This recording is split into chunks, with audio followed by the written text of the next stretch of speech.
আমার বাবা অসুস্থ, প্যারালাইজড, নিজে চলতে পারেন না, অনেক সময় পরনের কাপড়ে পেশাব করে দেন, সব সময় গা মুছে দেওয়া এবং অজু করানো সম্ভব হয় না, এক্ষেত্রে করণীয় কেন? সুদখোর আত্মীয়ের সাথে কেমন সম্পর্ক রাখা উচিত? তাদের সাথে সম্পর্ক ছিন্ন করলে কি গুনাহ হবে? জামাত শুরুর 2-1 মিনিট আগে মসজিদে প্রবেশ করলে দুখুল মসজিদ পড়ার সময় হবে না, এক্ষেত্রে বসে যাব নাকি দাঁড়িয়ে জামাত শুরুর অপেক্ষা করব? আমি রাস্তা দিয়ে হাঁটার সময় কোনো ব্যক্তি যদি কাউকে সালাম দেয়, সেই সালামের জবাব কি আমিও দিতে পারবো? আর যদি না দেই তাহলে কি আমার গুনাহ হবে? সালাম যদি কোনো নির্দিষ্ট ব্যক্তিকে দেয় তাহলে তিনিই সালাম দিবেন, আর যদি সামনে কয়েকজনকে দেখে তিনি সালাম দিয়েছেন তাহলে যে কেউ সালামের উত্তর দিলেই আদায় হবে। এমনি সাজু মিয়া আপনি লিখেছেন, আমি একজন পুলিশ সদস্য, অনেক ক্ষেত্রে দায়িত্ব পালন করতে গিয়ে ওয়াক্ত মতো সালাত আদায় করতে পারি না বা 5 ওয়াক্ত নামাজ সময় মতো পড়তে পারি না, এক্ষেত্রে আমার করণীয় কি? সময় মতো তো আপনাকে অবশ্যই পড়তে হবে ডিউটির মধ্যে থেকেও।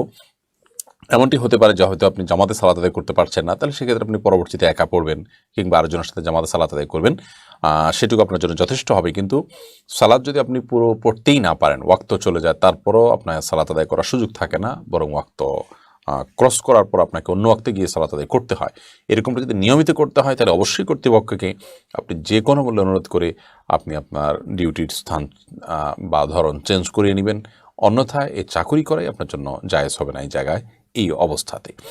আল মাহমুদ আপনি লিখেছেন, জামাত শুরুর 2-1 মিনিট আগে মসজিদে প্রবেশ করলে দুখুল মসজিদ পড়ার সময় হবে না, এক্ষেত্রে বসে যাব নাকি দাঁড়িয়ে জামাত শুরুর অপেক্ষা করব?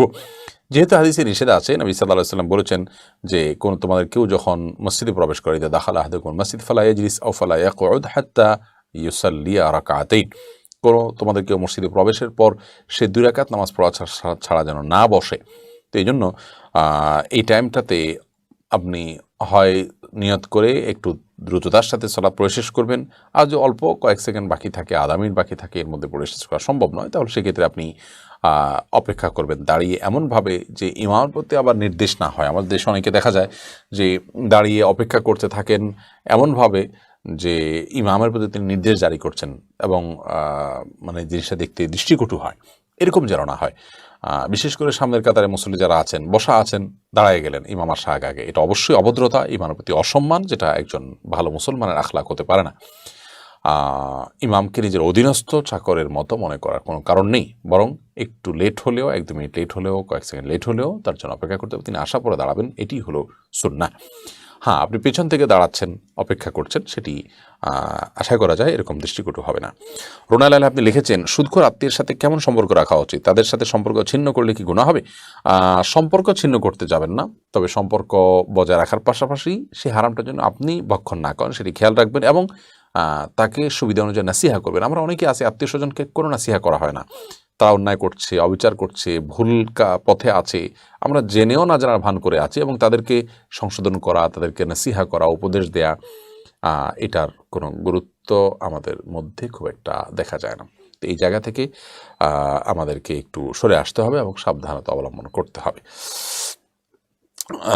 তবে তাদের সাথে আপনার সম্পর্ক রাখতে গেলে যদি আপনি হারাম থেকে বাঁচতে না পারেন, নিজে জড়িয়ে যাওয়ার আশঙ্কা থাকে, তাহলে দূরত্ব বজায় রাখবেন, কিন্তু একেবারে ছিন্ন করা বলতে যেটা বোঝায় সেটা করবেন না।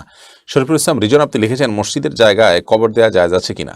যদি জায়গাটা মসজিদের জন্যই দানকারী ওয়াকফ করে থাকে, সেখানে কবর দেওয়া জায়েজ হবে না। আর যদি মসজিদ প্লাস কবরস্থান দুইটার উদ্দেশ্যে দিয়ে থাকে, তাহলে কিছু অংশে মসজিদ এবং অন্য অংশে কবরস্থান আপনি করতে পারবেন।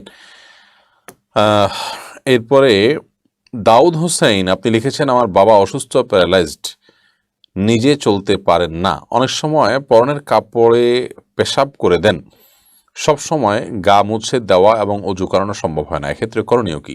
আর শুধু অজুর ফরজ আদায় করলে কি নামাজ হবে? অজু শুধু ফরজ আদায় করলে নামাজ হয়ে যাবে, কুলিবা নাকের পানি না দিতে পারলে অসুবিধা নেই, যদি তিনি অসুস্থ হন, যেহেতু প্যারালাইজড, এক্ষেত্রে এটা জটিল হওয়ারই কথা।